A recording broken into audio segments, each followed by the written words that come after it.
Attention tout le monde, prêt?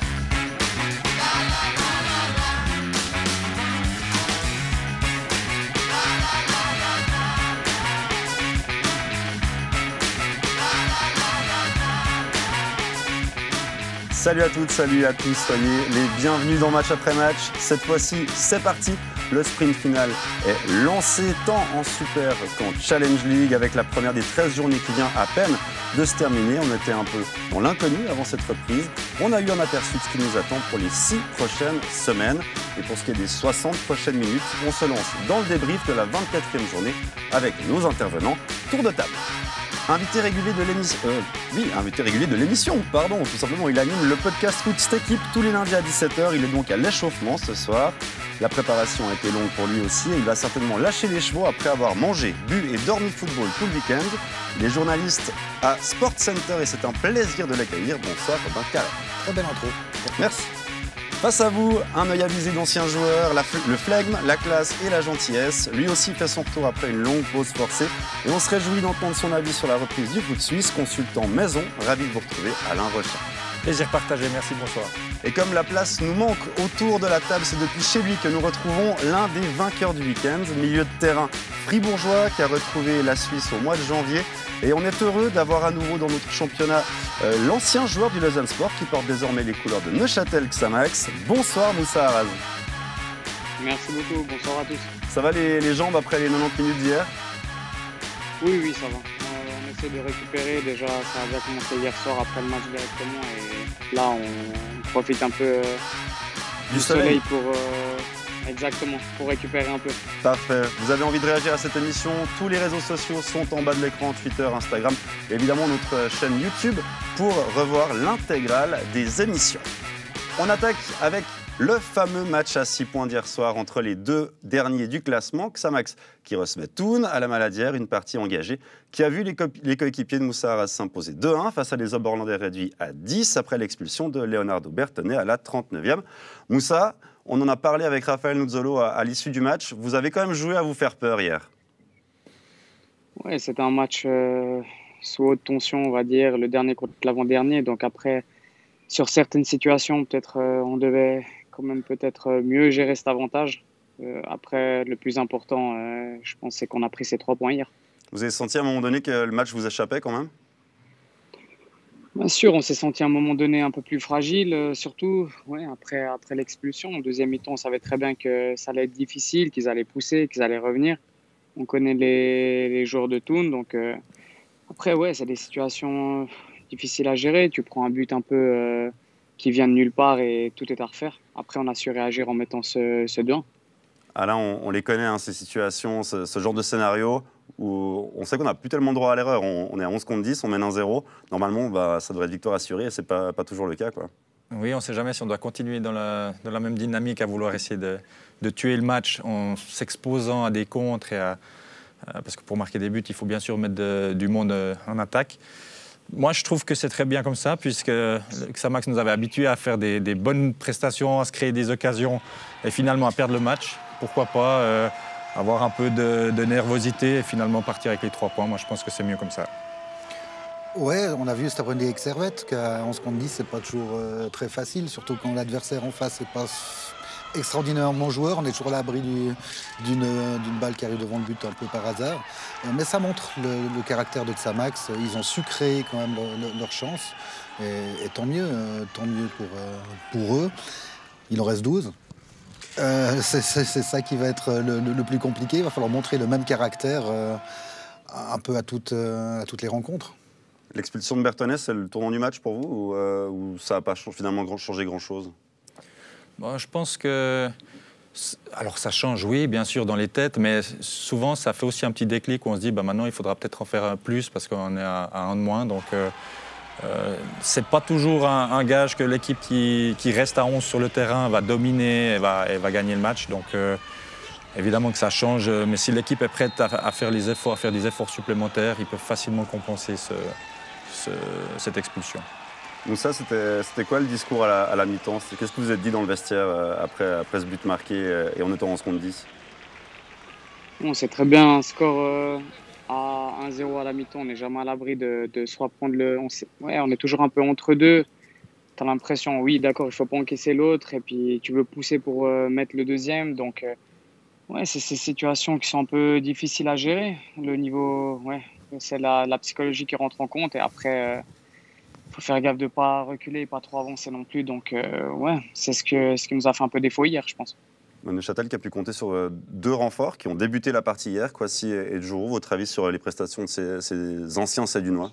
On ne peut pas tellement juger une prestation après 90 minutes surtout, sauf finalement pour Joe, parce que ça faisait très longtemps qu'il n'avait pas joué 90 minutes. Mais quand on parle de caractère qu'il a fallu pour aller arracher cette victoire, je pense que c'est deux bons exemples. C'est ce qu'ils ont amené. Il y a un 3e renfort qui va arriver bientôt. Je ne sais pas quand il sera capable de jouer 60 ou 90 minutes. Mais ouais, ils sont allés chercher du caractère, puis c'est exactement ce dont toutes les équipes auront besoin d'ici fin juillet.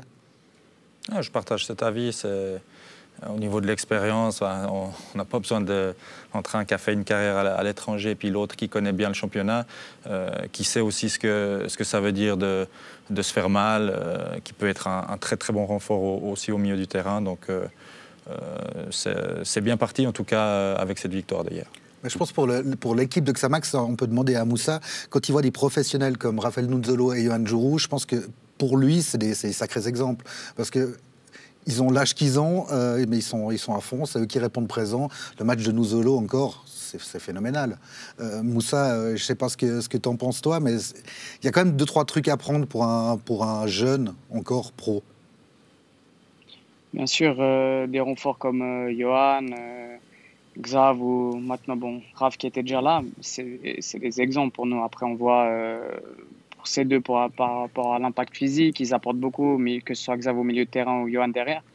Après, nous, c'est la classe, ouais, c'est l'expérience devant. Il sait gagner du temps quand il faut, il marque, il est réaliste. Donc, ouais, c'est toujours des plus pour nous.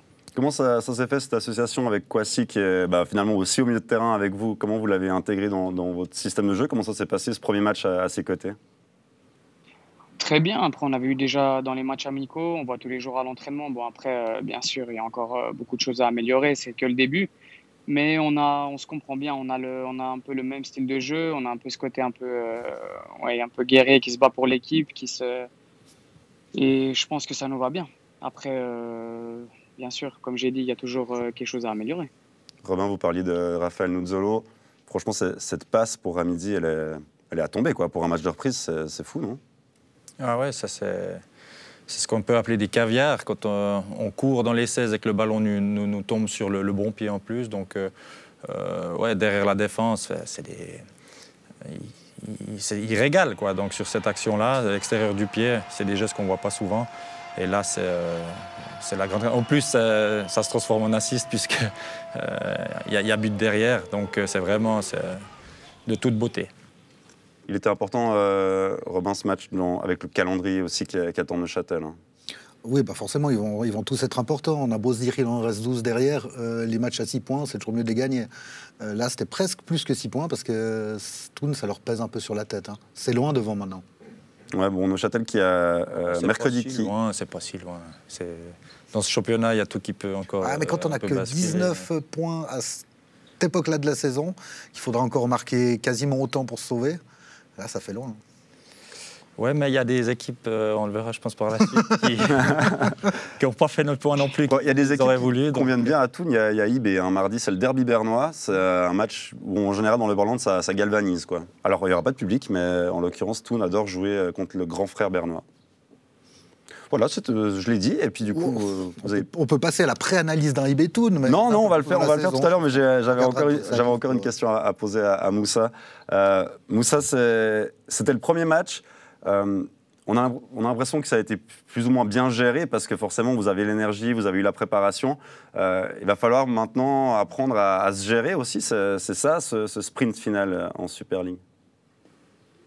Exactement, c'est des situations en Suisse qu'on n'a pas l'habitude de vivre. Surtout après, on voit en Angleterre, ils ont l'habitude de jouer tous les 3 jours. Ici, ça s'est encore jamais passé. C'est pour ça que je suis assez d'accord avec Alain sur ce qu'il a dit. C'est des situations qu'on n'a jamais vécues, donc ça peut aller très vite dans les deux sens, je pense. Le plus important maintenant, c'est pas de s'enflammer. On a gagné, on a gagné contre Thun. On a posé 3 bons points maintenant, mais il il faut maintenant regarder devant nous et déjà la réception de balles mercredi. Mais Moussa, on est d'accord qu'un joueur préfère jouer tous les 3 jours comme ça que d'enchaîner les séances d'entraînement. Là, c'est un peu le moment rêvé, quoi. Si la Bien musculature sûr, tient. Ouais, pour un footballeur, c'est vraiment, pour nous, c'est vraiment le top. Après, justement, il faut que ça tienne. Derrière, il faut tout mettre en œuvre pour être ouais, au max pour 3 ou 4 jours parfois. Après, c'est sur 6 semaines, donc il faut vraiment maintenant se sacrifier de tout faire à côté du terrain pour pouvoir garder cette forme. Et après, on fera les comptes après le dernier match, quoi. Moussa, j'ai pas eu le temps de vous poser la question juste avant parce qu'on a enchaîné, mais on parlait de Diafra Sakho. Vous pouvez juste nous parler un tout petit peu de ce joueur qui a rejoint le groupe de Châtelois?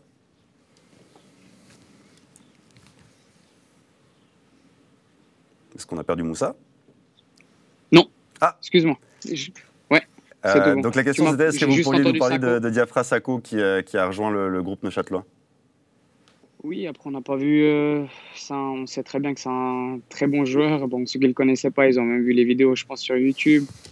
Il a marqué pas mal de buts en première ligue. C'est quelqu'un qu'on essaie d'intégrer au groupe. On le prend avec justement quand on va manger ou n'importe. C'est une personne très simple, très humble, malgré ce qu'il a fait dans le foot. On sait très bien qu'il va nous apporter que des bonnes choses pour cette suite et on est content de l'avoir avec nous. Super, merci Moussa. On vous souhaite un bon match face à Bâle. Ce sera mercredi à la Maladière, 2 fois de suite à la maison. Merci beaucoup. Bonne soirée à vous. Merci. Messieurs, du coup, on peut parler de Thun désormais. Alors Robin, preview de Thun IB, non, plus sérieusement, un mot sur ce FC Oui, Thun. il y a quand même un mot aussi intéressant à dire sur Diafra Sakho. Allez-y. Ça, c'est quand même des paris qui, à mon avis, ne coûtent pas très cher à Neuchâtel. Ça fait très longtemps qu'il n'a pas joué, mais c'est un vrai très bon joueur.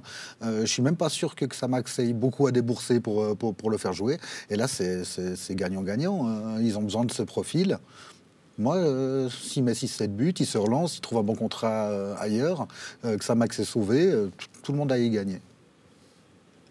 Vous êtes d'accord avec ça? Je suis entièrement d'accord avec ça. Après, évidemment que c'est quand même le terrain qui va donner les réponses. Mais sur le papier, au moment de l'échange, je pense que tout le monde est content. Et à voir ce que ça va donner. Mais surtout que Neuchâtel a perdu un attaquant dans ce mercato hors mercato et qu'il faut peut-être ajouter des forces vives. Et ce qu'ils ont réussi à faire. Finalement, ce mercato, il est bien réussi pour Neuchâtel. Un joueur par ligne. Oui, une colonne vertébrale qui, si elle tient la route, eh ben, elle pourra tenir cette équipe, cette jeune équipe aussi de Xamax et faire les points nécessaires pour se sauver. Et du coup, un mot sur Thun désormais, messieurs. Coupés dans leur élan, scénario assez cruel dans ce match quand même pour eux, non? Ils ont montré qu'eux aussi avaient du caractère, ils sont revenus. Le problème, c'est le foot, c'est toujours à la fin du match qu'on compte les points. Hein. Il l'a très bien dit, l'important c'est les 3 points. Ma foi, leur performance collective n'a pas été récompensée. Enchaîné sur eBay qui aussi va pas si mal que ça va être compliqué. S'ils ne commencent pas à gagner 1 ou 2 matchs de suite vite, ce sera vite réglé. Très bien, on va passer à l'un des plus récents matchs de cette 24e journée avec Servette qui recevait Lugano. Les Servettiens qui, sans trop vouloir le dire, visent quand même le haut du classement, la 3, la 4e place. Aujourd'hui, ils sont tombés sur un os avec ces Tessinois, match nul 1 partout. Alain, elle est difficile à manœuvrer cette équipe de Lugano. En tout cas, sur le match, alors ils sont réputés pour être bien organisés. C'est quand même une influence italienne qu'il y a au niveau de la maîtrise tactique. Mais aujourd'hui spécialement, ils étaient venus chercher un résultat positif. Et surtout après l'ouverture du score qu'on voit, tout le monde s'est retranché derrière pour défendre ce but d'avance. Et c'était très difficilement manœuvré. J'ai quand même trouvé Servette assez appliqué au milieu du terrain, à essayer de faire bouger le ballon de gauche à droite. Mais ça manquait quand même un peu de percussion. Alors c'était un match de reprise, voilà, il y a on peut avoir toutes les explications possibles, mais une équipe quand même de Lugano qui était bien en place et qui a failli faire le hold-up pratiquement parfait. On voit très bien sur l'égalisation ce qu'il a fallu faire pour mettre un but à Lugano. Il n'y a pas pire, c'est horrible pour un match de reprise. Une équipe qui joue pas, qui ne donne pas de rythme, qui défend en général, quand c'est pas à 10, c'est à 11. C'est compliqué. Et puis on sait que Servette a eu quelques problèmes pendant ces matchs amicaux. Il y a peut-être un petit manque de confiance. Et on voit maintenant aussi à l'instant, ça a failli. Le coup n'est pas passé loin. Mais non, j'ai pas trop de soucis pour Servette. Il manque du monde côté gauche. Il manque. On voit qu'il y a eu des départs. 3 joueurs offensifs quand même qui ne seront plus là pour la fin de saison. Ça fait une petite différence. À eux de trouver les solutions. Mais je pense qu'ils ont à l'interne de quoi remplacer. On n'est pas à l'abri d'une ou 2 bonnes surprises chez les jeunes aussi. On a quand même eu l'impression qu'il y avait moins de rythme dans ce match que ceux de vendredi ou de samedi. C'est aussi votre avis ou pas? Alors, ouais, est-ce que c'est justement le fait, la physionomie du match qui a donné cette impression-là? Je pense que quand même les joueurs sur le terrain ont fait des grosses dépenses d'énergie aussi, que ce soit... On a vu des sprints, des contre-attaques, des déplacements aussi défensifs. Donc oui, ça a pu paraître un peu plus statique de par la physionomie, mais c'était quand même un match d'une bonne intensité. Il manquait simplement un peu le feu, les actions offensives. Mais comme après, on l'a dit... Une des premières fois de l'année où il fait aussi chaud, jouer à 16h15, après une petite préparation, je pense que c'était un peu compliqué. Le corps doit s'habituer, et puis il faut s'habituer à plein de choses. Là, c'est une sorte de nouveau football pour tout le monde. Erreur un peu inhabituelle quand même de Vincent Sasso. On parle de la meilleure défense du championnat, et là, ils se font avoir un peu bêtement, non? Ah oui, alors c'est sûr que c'est pas Lugano qui a construit leur but, ça c'est sûr. Là, c'est un but donné, ça arrive. Ça fait partie aussi de la volonté des entraîneurs de vouloir jouer, de conserver le ballon. Et là, c'est une erreur technique qui coûte un goal. C'est vraiment pas de bol. Ça peut arriver, mais c'est... Ça doit être la seule fois du match où Lugano se retrouve à 4-5 joueurs dans la zone adverse. Une sorte de pressing qu'ils n'ont pas appliqué d'autres fois. Puis là, je sais pas ce qui se passe dans la tête de Vincent Sasso. En québécois, on dirait ça une crampe au cerveau. Et puis ça coûte cher. Pas qu'en québécois, on peut le dire ici, une crampe au cerveau. D'accord, ça fait sens. En tout cas, on comprend très bien ce que ça veut dire. C'est une belle image québécoise. Du moment que je me fais comprendre, j'ai bien fait de venir. Puis on a un spécialiste en plus autour de la table, donc ça se dit. Des relances comme ça. Ça se dit au Québec, en tout cas, ça c'est sûr. Ah, j'ai cru des relances dans l'axe. Spécialiste. On peut aussi parler, je ne sais pas si ça vaut la peine d'en parler, mais de la frustration de Cognac qui était très fâché. De toute façon, il y aura du tournus dans ces matchs, vu l'enchaînement. Il faut aussi pouvoir mettre les égos de côté. Oui, alors ça, c'est une priorité. Maintenant, est-ce qu'il était fâché d'être sorti ou justement parce qu'il n'a pas réussi à donner le rythme qu'il aurait souhaité, qu'il était frustré simplement par la tournure du match? C'est difficile à dire depuis le studio, mais effectivement, il faut savoir mettre l'ego de côté, surtout si on doit enchaîner les matchs, pour essayer de garder tout le monde concerné, parce qu'il y aura des suspensions, il y aura des blessures, et vraiment, c'est plus que 11 ou 12 joueurs par contingent qui doivent participer, c'est vraiment la totalité. Je pense qu'Alain Gaguerre a adoré. Un joueur qui sort pas content parce qu'il sort et parce qu'il n'a pas été bon, c'est plutôt sain pour la suite. Surtout quand on connaît le talent du garçon. Ça, c'est voir le verre à moitié plein et c'est beau, Robin Carrel. Et prochain match de Servette, c'est le derby du Rhône. Alors, on fait un petit teasing, un petit preview. Qu'est-ce que ça va donner, ce derby du Rhône? On parlera de Sion en détail tout à l'heure, mais pour Servette, il faut relancer la machine et faire des points, quoi. Ouais, mais Servette est quand même dans une très bonne position si on compare à Sion. Donc ça va être justement une équipe qui cherche à prendre des risques, qui a la confiance, qui est dans une bonne situation au classement contre une équipe qui malheureusement joue plutôt le bas, regarde derrière et joue un peu avec la peur au ventre. Une équipe qui a des certitudes contre une équipe qui n'en a pas. Sion, c'est un peu le même genre tactique éventuellement que Lugano, mais avec moins de certitude. Donc il va peut-être falloir montrer autre chose parce que Servette va commencer à se trouver et prendre le rythme et ça risque d'aller plus vite sur les côtés notamment et ça peut être dangereux pour Sion. Ouais.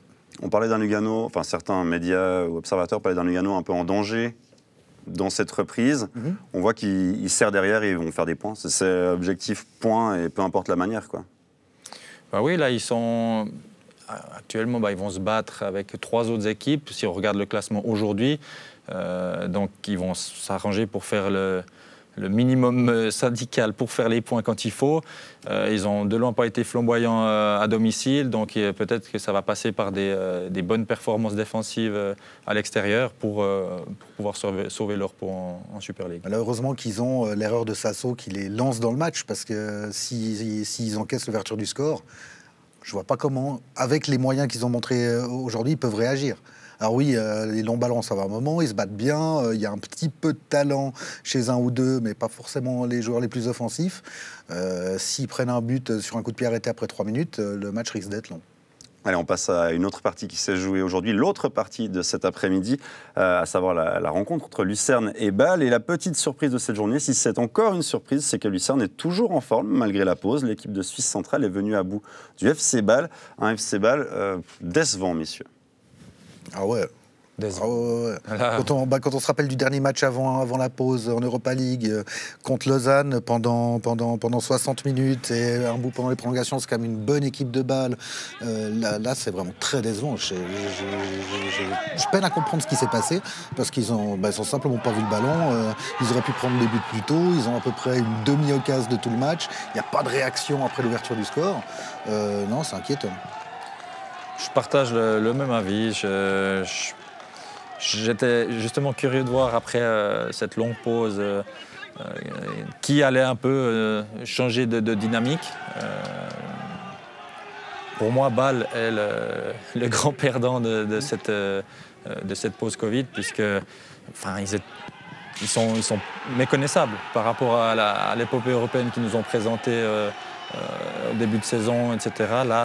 Là, sur ce match-là, il n'y avait rien. Mais pourtant, c'est la même équipe quasiment, à peu de choses près, qui a battu Francfort. C'est intéressant parce qu'on disait il y a eu des problèmes avec l'encadrement, il y a eu des problèmes avec les fans, mais on disait que le groupe, lui, il allait bien parce qu'ils s'étaient battus ensemble contre la baisse des salaires, qu'il y avait une certaine ambiance. La réaction en prolongation à Lausanne, c'est pas celle d'une équipe qui lâche. Et puis là, il n'y a rien eu. À part le talent, une nouvelle fois, de Cabral, qui lui aussi fait du bien à la Pontaise. À part le talent de Cabral, il ne se passe rien. Et le gros problème, Alain, je pense, c'est aussi le banc. Sur le banc de Bâle, on en connaissait 2 ou 3. Ouais, ça c'est aussi une remarque qu'on s'est fait, c'est se dire, Bâle qui nous avait habitués justement à mettre des joueurs sur le terrain, à la 60e sortir pour finalement peut-être faire rentrer un encore plus fort. Donc là, quand on est mené, on doit amener quelqu'un sur le terrain pour faire la différence et on ne sait pas vraiment qui. Et ça, c'est une grosse différence par rapport au grand Bâle, au Bâle des dernières années. Alors, aussi, pour pondérer nos analyses, c'est qu'il y a des équipes qui ont une vague de blessés maintenant. Ça touchera d'autres équipes plus tard. On peut aussi en parler pour le Lausanne Sport, qui mange son pain noir maintenant, mais quand Bâle aura retrouvé tout le monde, peut-être que là, ça fera un peu la différence, mais là, ils sont quand même pas loin d'être décrochés pour le titre. Alors, Bâle n'a pas beaucoup réagi, mais il faut se dire que Lucerne a été bon et de loin la meilleure équipe dans ce match. Et Lucerne, qui est toujours invaincu en 2020, qui a battu Bâle, qui a battu IB, qui a battu Saint-Gall. Lucerne, c'est pas les premiers à repris l'entraînement ? Je sais plus. Je crois qu'il y a un truc comme ça. Et j'imagine que travailler 6 semaines à fond avec Fabio Celestini, ça doit permettre d'être à fond les ballons après un mois et demi d'entraînement intensif et surtout, je pense, de travail tactique. On a eu peur un peu pour Lucerne avec des matchs amicaux un peu compliqués, un 5-0 contre Lausanne à la maison. Mais Fabio Celestini sait très bien sur quoi travailler et ce qu'il veut faire. Et je pense que j'ai pas de souci pour Lucerne. À voir parce qu'ils nous ont quand même habitués aux résultats un peu en dents de scie aussi. Donc aujourd'hui, clairement, c'était la meilleure équipe. Donc le succès n'était absolument pas volé. Après, à voir si cette bonne série qu'ils entament maintenant continue. Lucerne qui passe Zurich au classement et qui est 5e et qui se rapproche gentiment de Bâle. Ils sont à 6 points de Bâle désormais. On ne veut pas qu'ils soient européens, n'oublions pas. Quoique si c'est Fabio Celestini comme coach en Europe, là, ils vont peut-être la jouer. Fabio Celestini qui avait juste accroché les places européennes avec Lugano la saison passée. Là, on ne voyait pas forcément venir Lucerne et puis finalement, il pourrait aussi jouer l'autre classement. Classement qu'on a d'ailleurs sous les yeux. C'est vraiment la Super League qui offre ces possibilités-là, une bonne série, des bons résultats à un moment donné dans la saison et les objectifs changent tout de suite. Très bien. Messieurs, je vous propose de faire une toute petite pause. On va parler de Sion, on va parler du LS, mais c'est juste après ça. À tout de suite.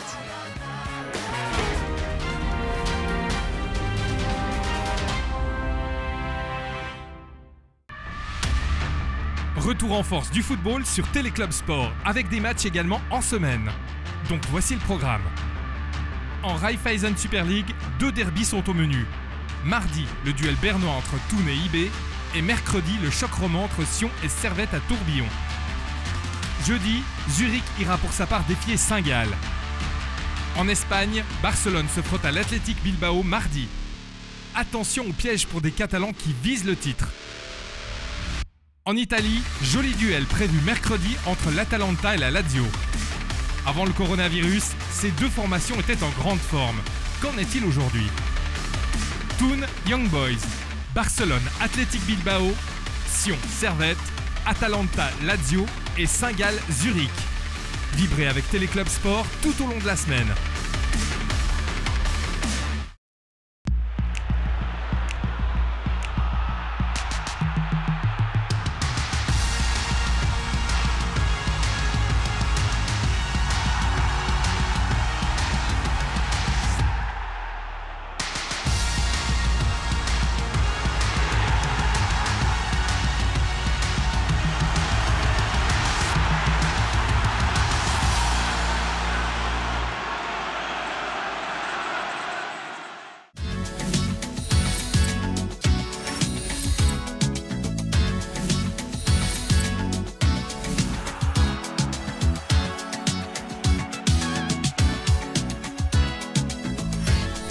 Back to win.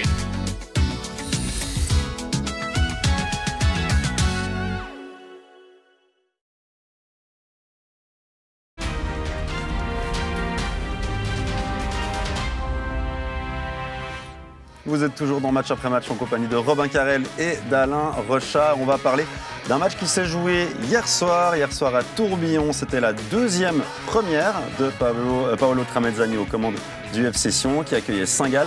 Un match qui s'est soldé par une défaite 2-1 des Valaisans. Quel enseignement on peut retirer de cette partie, Alain?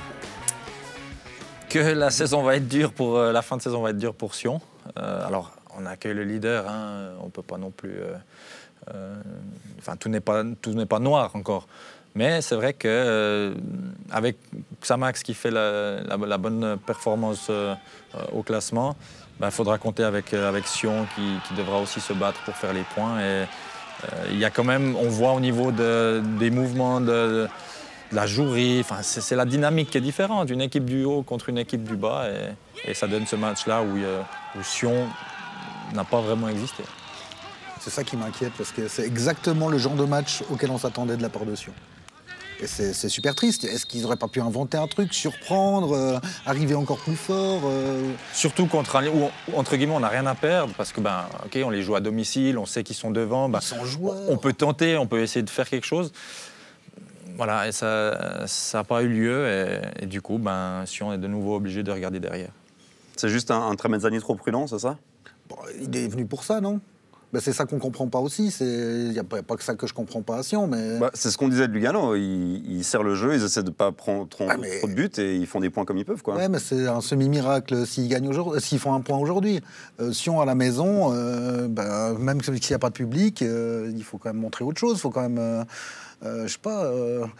montrer un peu d'esprit valaisan, même s'il n'y en a pas beaucoup dans cette équipe. Et comment est-ce qu'une équipe de Sion peut s'en sortir avec ce genre de coach? Moi, je ne comprends pas. Vraiment, ça me dépasse. 7 joueurs à vocation défensive hier dans l'alignement, hein, si je peux vous les citer. Il y avait Abdelawi, Ruiz, Bamer, Tendoy, Fakinetti, Masseras et Gergic. Là, vous venez de vendre beaucoup de rêves. Non, mais c'est aussi symptomatique de ça. C'est-à-dire que le manque de jeu, il vient aussi peut-être de la mise en place du coach, non? C'est pas que les joueurs sur le terrain. On dit toujours que c'est les joueurs qui font le jeu, mais... C'est sûr, si on met 7 joueurs défensifs, le message qu'on donne à l'équipe, c'est pas aller tous en attaque pour marquer des buts. Donc, s'il y a un choix qui a été opéré par l'entraîneur d'essayer de déjà bétonner, de stabiliser la défense. Là, le choix est fait par le président, parce qu'il connaît l'entraîneur. Il sait très bien ce à quoi il va avoir droit. Non, mais là, c'est quelque chose... La nomination de Tramezzani est une chose qui m'a dépassé. Et depuis, j'arrive pas à rattraper mon retard sur le FC Sion. Là, je suis... Tramezzani, son premier passage, c'est 12 matchs, 3 victoires, tout à l'extérieur, 4 nuls et 5 défaites. Voilà. C'est pas... S'il fait le même bilan cette année, ça va être complexe. Hein. Si on part sur les mêmes bases, Jusqu'à la fin du match, ça va être très très chaud pour le FC Sion. On a aussi noté l'absence de Bastien Thomas, annoncé blessé. C'est aussi un joueur créatif en moins dans cet effectif sédunois, ça peut manquer. Alors on n'a pas d'indication très précise sur quel type de blessure et combien de temps il va être absent, mais... C'est sûr que moi, je suis quand même partisan de Thomas. Je trouve que c'est la plaque tournante, c'est l'attitude qu'il a, la jouerie aussi. Il fait du bien à cette équipe, il distribue, il fait jouer les autres. Après, comme on l'a dit, les matchs vont s'enchaîner, on sait pas, l'état de forme, les joueurs ont dû, pendant un long moment, s'entraîner, se préparer tout seuls. Donc ça aussi, c'est tout nouveau pour tout le monde. Donc je ne pense pas qu'il y a une équipe qui maîtrise la situation plus que les autres. Peut-être de nouveau les équipes avec IB, avec les plus grands contingents, peut-être vont mieux s'en sortir. Mais la liste AIB est aussi grande de blessés, donc il faudra composer avec tout ça. Et c'est loin d'être fini, mais ça donne déjà un premier aperçu. Et c'est pas tout rose pour le FC Sion, ça c'est sûr. Depuis le début de saison, on a tendance à dire que Sion a le matériel pour faire mieux. Pas de aller jouer le titre, non, mais pour jouer le haut de classement. Mais à force on change de coach, on change de manière de jouer, on joue devant, on joue derrière, et que ça marche pas, c'est peut-être qu'il y a une erreur de casting aussi au niveau des joueurs. Parce que ça va vite, il y a du talent, ok, mais ça marche pas ensemble. Et en plus, quand on leur change 3 fois leur coach, c'est encore plus dur de jouer ensemble. Et ça, c'est pas le problème de l'entraîneur, c'est pas le problème de l'effectif, c'est un problème un petit peu plus haut dans les bureaux. Et est-ce qu'il manque un joueur offensif aussi? Parce qu'on a vu Patrick Lohan hier, il n'a pas été brillant. Non, il manque pas de joueurs offensifs. Alors quel choix faire? Parce depuis toujours, il y a des très bons joueurs qui, avant d'arriver à Sion, s'ils sont allés les chercher, c'est parce qu'ils étaient bons en attaque, ils ont marqué des buts, ils étaient décisifs. Il y a une espèce de... Je sais pas, il y a une espèce de malédiction quand on arrive à Sion, on se comprend plus, on n'arrive plus à se trouver, les joueurs paraissent un peu désemparés, donc c'est des... Je sais pas, il n'y a pas de sérénité quand même non plus, parce que justement les changements d'entraîneur, de ne pas savoir le futur, de quoi sera fait, etc. S'il y avait plus de joueurs expérimentés qui ont l'habitude de Sion ou du championnat de Suisse, pas de souci, mais comme on est parti d'un projet un peu trading, faire progresser des jeunes joueurs dans ces conditions, c'est pas facile. Il faut quand même avoir une vue à 6 mois, à 1 an pour pouvoir s'imaginer, pour pouvoir travailler techniquement, tactiquement. Même plus. Voilà. 6 mois, non, c'est pas assez. Non, mais je parlais à l'échelle du FC Sion, 6 mois, c'est 4 saisons. Normalement, justement, une vision, c'est sur plusieurs années. On parlait de Servette avant, justement, avec l'académie, etc., de gravir les échelons petit à petit. Maintenant, ils sont où ils sont, à voir s'ils arrivent à se maintenir, mais en tout cas, ça a l'air d'être un projet, c'est vraiment sur du moyen long terme. Mais pourtant, à Sion, on a toujours eu... la tradition est que le système de formation fonctionne bien, ils ont sorti beaucoup de joueurs de DM21, c'est plus le cas aujourd'hui, c'est ce que vous essayez de dire? Il y a aussi, je crois, le recrutement de beaucoup de joueurs font que le contingent, on ne peut pas avoir un contingent de 5, on ne peut pas faire jouer tout le monde. Donc, au bout d'un moment, t'es jeune, t'es bon du club, il faut les faire venir, puis ma foi, ils doivent prendre la place de quelqu'un d'autre. Et ce quelqu'un d'autre, s'il est venu, c'est parce qu'il a envie, il doit jouer. Donc, il y a toute une dynamique qui se met un peu négative et personne ne peut vraiment s'exprimer à son plein potentiel. Et puis on l'a vu avec Thomas, dès qu'il a fait 2 passes stratosphériques en 3 lignes, c'est devenu la tête de gondole du projet, toute la pression est arrivée sur lui. C'est horrible pour un jeune. Normalement, il doit pouvoir monter tranquillement de niveau sans être trop exposé. Là, directement, 2 bonnes passes, c'était Dieu le Père. Et non, c'est exactement le contraire qu'il faut faire avec les jeunes, normalement. Bon. Mais là, le problème, c'est qu'il y a tellement... Ce qu'Alain dit, c'est juste. Il y a tellement plus de place pour les Valaisans que le petit jeune qui va monter, il aura tout de suite la pression sur lui. Bon, ça c'était le FC Sion face à Saint-Gall. Est-ce qu'on peut envisager un système de jeu différent, des joueurs différents, peut-être un peu plus joueurs, un peu plus offensifs pour le match face à Servette? On peut imaginer un coach différent mercredi, si vous voulez. Bon, alors est-ce qu'on peut envisager, Paolo Tramezzani, mettre en place quelque chose de différent, ou est-ce qu'on peut s'attendre à quasiment la même chose? Personnellement, je pense que dans un premier temps, on va s'attendre à la même chose. peut-être avec justement des ajustements et des... peut-être pas 7 joueurs un peu à vocation défensive, peut-être un peu moins, mais dans le replacement, dans le positionnement, il ne va pas tout changer en 2 jours. Je ne sais pas comment ça se passe dans la tête des coachs, mais c'est quand même d'avoir une certaine ligne de conduite où on s'appuie dessus, puis en fonction des matchs, on prend un peu plus de risques ou on met un joueur un peu plus offensif que l'autre. Mais il ne va pas tout changer du jour au lendemain et passer en 3-4-3 offensif. Je pense que ce serait encore plus triste s'il partait à l'abordage le match d'après. Ça veut dire qu'il n'a aucune ligne de conduite. Mm-hmm. Et du coup, combien de matchs sans points avant qu'on décide de changer quelque chose en Valais? Parce qu'on s'y attend, il y aura la pression des équipes de bas de classement qui reviennent. Moi, ça me fascine, il y a toujours des coachs qui viennent. Alors j'en parlais avec 1 ou 2 coachs une ou 2 fois, puis il y a vraiment ce truc, ils veulent être le coach qui va réussir. C'est un challenge assez c'est super intéressant. Et puis les places sont quand même tellement limitées en Super League, d'avoir une possibilité d'évoluer, on ne sait jamais ce qui peut se passer, on peut se faire remarquer aussi, même si tout d'un coup notre durée de vie est quand même assez courte, taper dans l'œil d'un autre club où ça peut aller très vite, donc c'est toujours une chance d'exercer son métier d'entraîneur et je pense que ça ne se refuse pas. Puis quelques vacances quelques mois de vacances payées en fin de mandat pour se refaire un peu la cerise, je pense que tout le monde prend. Vous parliez de Peter Zeidler, on va parler juste de Saint-Gall qui a un football très offensif, on demande beaucoup d'efforts aux jeunes joueurs.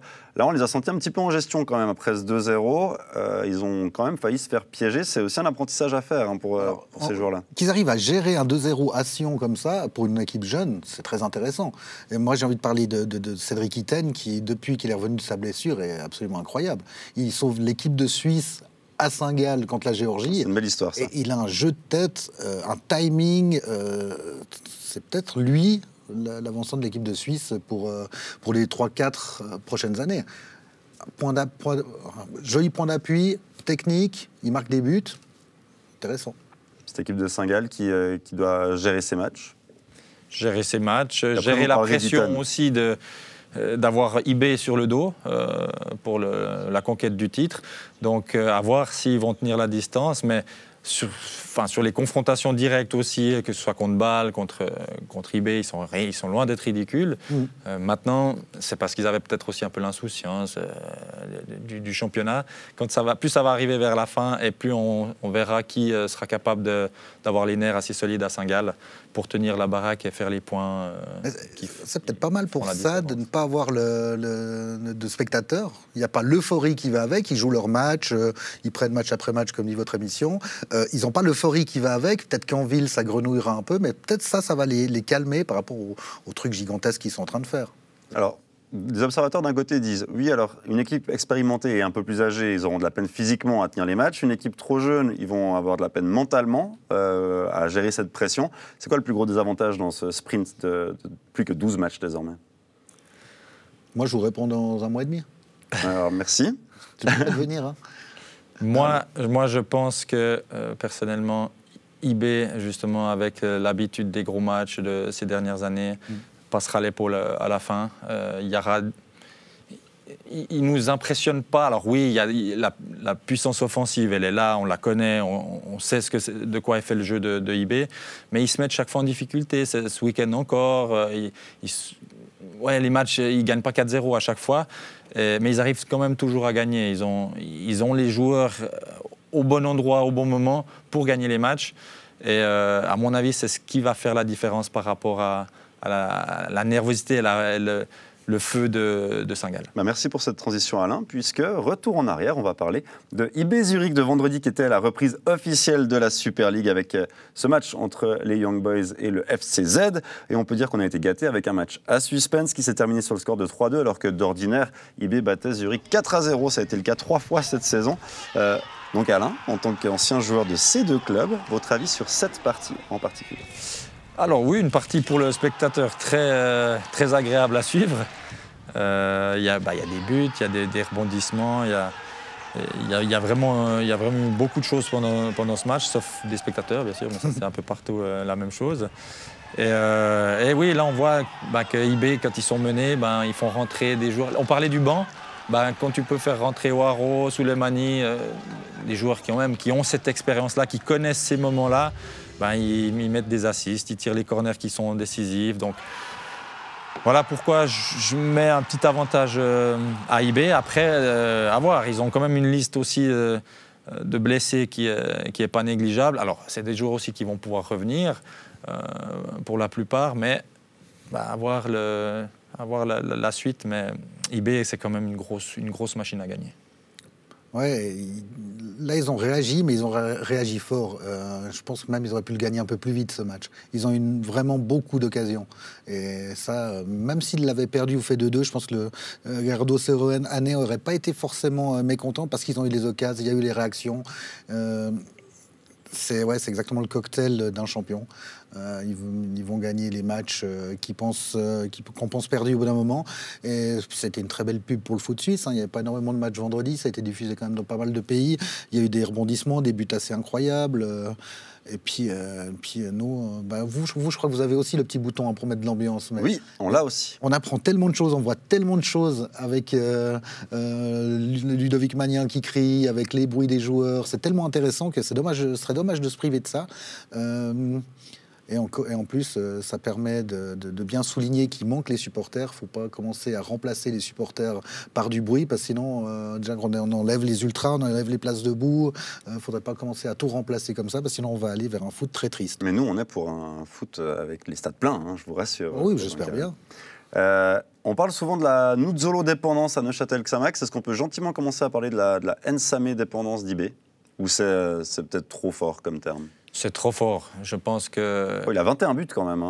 Oui, mais parce qu'il est aussi dans l'équipe qui tourne bien depuis certaines années. Alors là, les buts qu'il met, c'est...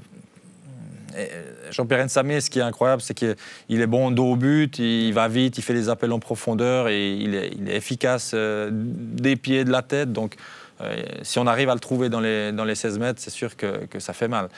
Après, il y a quand même... d'autres joueurs qui peuvent aussi sortir IB d'un mauvais pas.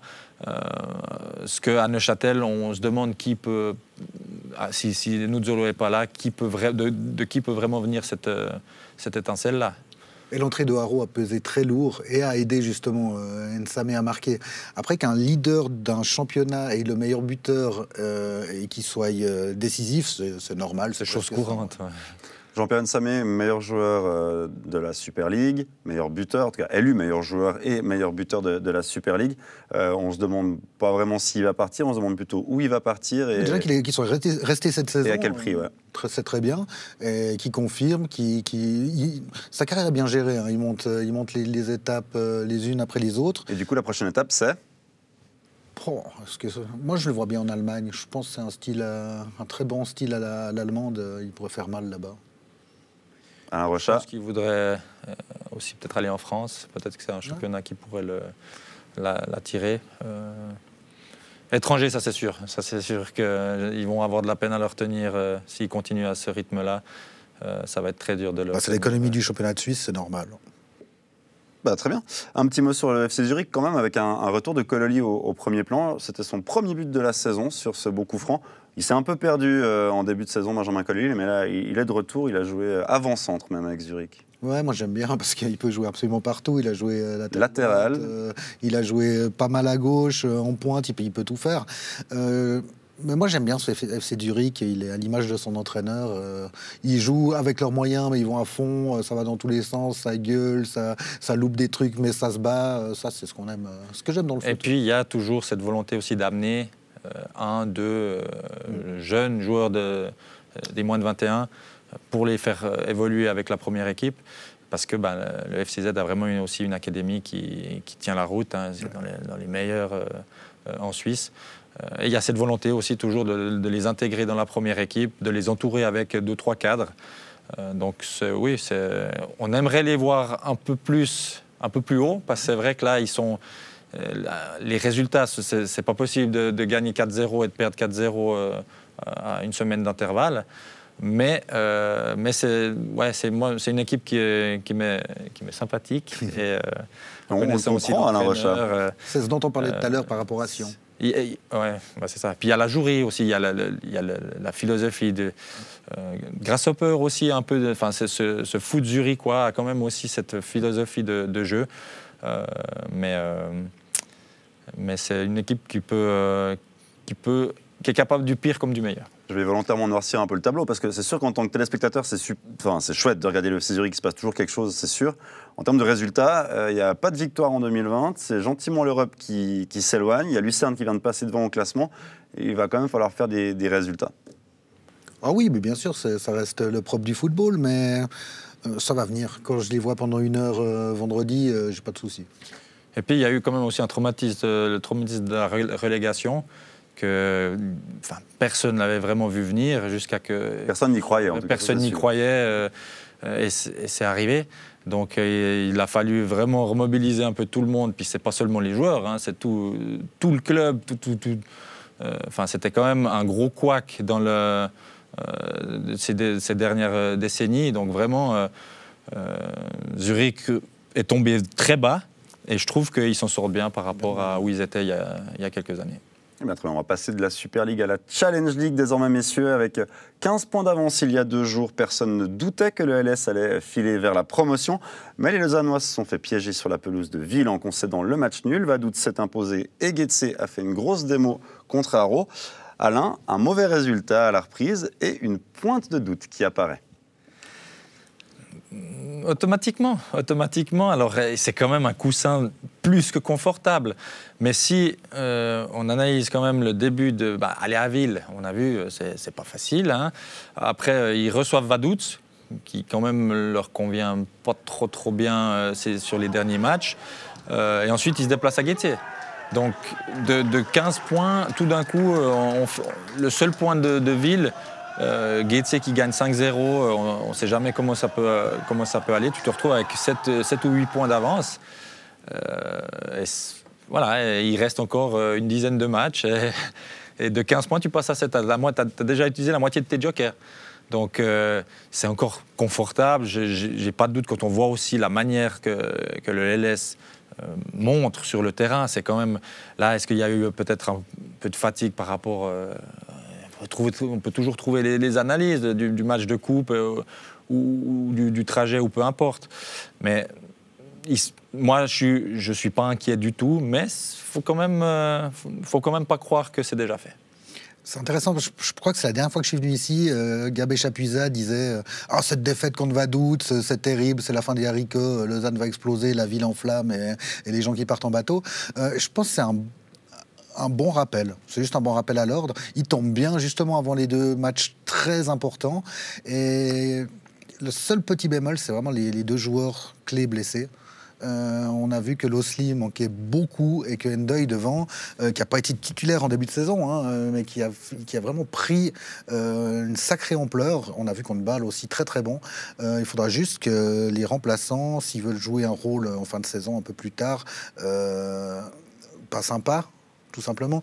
Après, je pars quand même du principe qu'avec un club lausannois, tout est toujours possible jusqu'au bout. Hein. On en a mathématiquement, le danger, il existe. Et on parlait de Zurich qui ne pensait jamais tomber. La dernière fois que Lausanne est montée, Lugano comptait aussi 14 points d'avance. Non, il faut... Mais j'ai pas trop de soucis, mais il faut juste que ça ait fait cette petite piqûre de rappel pour que les 2 matchs contre Vaduz et Getse se passent bien. Et puis, les 2 prochains matchs, c'est vraiment les 2 poursuivants. Donc, c'est les bénéficiaires d'un faux pas du LS. Donc ils vont tout vouloir jouer sur ces matchs-là parce qu'effectivement, si Lausanne prend le large, alors là, on pourrait pratiquement dire que c'est terminé. Mais il faudra encore être capable de gagner ces matchs-là. C'est bien. Et puis pour la place de barragiste aussi, ça risque d'être chaud encore un moment. On va profiter quand même de parler de l'adversaire de Lausanne vendredi prochain. Alors pas Vaduz, mais plutôt Getse, qui a fait une immense démo contre Haro. Victoire 5-0, victoire fleuve. Il faut tout de même se méfier de ce Getse qu'on croyait mort et enterré. Hein. Ouais, mais j'ai pas compris non plus à l'image de Sion ce qu'ils ont fait là pendant la pause avec le coach qui s'en va juste avant la reprise. C'est très étonnant. Le coach remplaçant en plus d'il y a pas longtemps. Après, si ça marche sur un match, tant mieux. Si ça marche sur quelques matchs, tant mieux, parce que c'était quand même un club historique du football suisse. Et si on peut avoir un barrage entre deux grosses équipes, je pense que même vous, les diffuseurs, serez très heureux. Vous avez un pronostic de barrage à nous faire, Robin Carrel? Si j'ai un grasse option, je suis heureux. Je pense qu'on va passer des très bons moments dans les médias, ça va être énorme. Il y aura 42 histoires à raconter. Encore mieux qu'un Neuchâtel-Haro. Peut-être que le scénario sera un peu différent parce que c'est pas possible de refaire le même. Mais non, ça me dirait bien. Ouais. C'est sûr que si on revient quelques années en arrière, Sion-Grasshopper, c'était plutôt pour des finales de coupe ou bien des matchs pour le titre. Là, si c'est pour garder sa place ou monter, récupérer sa place en Super League, ça risque d'être tendu et chaud. Getse ou Vaduz, au final, votre favori pour vraiment la poursuite de cette deuxième place, voire venir gêner le LS? Moi, j'ai toujours pensé que Vaduz était le plus dangereux. Mais ils ont quand même raté à tellement d'occasions le coach où ils faisaient des matchs nuls, où ils perdaient. À des moments là, ils ont fait une remontée spectaculaire, mais ils étaient un peu au milieu du classement, décrochés. Donc, je serais plutôt d'avis de dire Grasshopper, mais en même temps, Grasshopper ne m'a pas vraiment non plus convaincu, sauf ce dernier match, bien sûr, mais avant ça, les histoires c'était pas vraiment clair ce qui se déroulait là-bas. La stabilité, elle est plutôt du côté de Vaduz. C'était plutôt instable du côté de Grasshopper. Donc pour le foot suisse, éventuellement Getse, mais après, est-ce que c'est encore du foot suisse, vu d'où viennent les fonds actuellement? Et Vaduz, c'est pas vraiment du foot suisse non plus, mais on voit qu'il se dégage quelque chose de cette équipe, ça joue, c'est très intéressant, c'est compact. Quand ils sont venus gagner à Lausanne, c'était vraiment, mais tactiquement, très intéressant. Ouais. Laissons-nous surprendre. Très bien. Avant de conclure, je vous propose, puisque Robin Carrel nous l'a demandé, de terminer avec le plus beau but de la journée de Swiss Football League. C'était en Challenge League, un but victorieux du SLO face à Chiasso. Romain, je vous laisse nous parler de ce but. Alors là, on dit plat du pied, efficacité, mais là, il a tenté un extérieur du pied vraiment très, très étonnant. C'était vraiment un match bizarre, ce Stade Lausanne-Chiasso hier, avec 2 buts très rapides. Et ce but de la victoire-là, que je me suis repassé en entrant, mais 42 ou 43 fois, je ne comprends pas où il veut en venir. L'ouverture lumineuse est de Stefan Wolf, pour ne voilà. pas pointer du doigt le pauvre joueur. Stefan Wolf, c'est pas de la famille de Stefan Wolf qu'on a eu connu dans ma jeunesse, mais non, mais vraiment, qu'est-ce qu'il a pu se passer dans sa tête? Mais voilà, mais c'est ça le football. On ne contrôle pas toujours tout. Là, il n'a pas contrôlé le ballon, en tout cas. Ouais. Très bien. Alain, un mot à dire sur ce... Crampe au cerveau. Crampe au cerveau, c'est parfait. Ben, ça nous permet de conclure cette émission. On arrive au terme de ce match après match. Merci, messieurs. Merci, Robin Carrel. On vous lit, on vous écoute aussi dans cette équipe. C'est tous les lundis, 17h. Parfait. Alors, on se retrouve sur ce plateau prochainement. Merci à Moussa Arras qui était de notre en début d'émission. Merci à toutes les équipes techniques et évidemment merci à vous d'avoir suivi cette émission. Prenez soin de vous. Bonne soirée. Bye bye.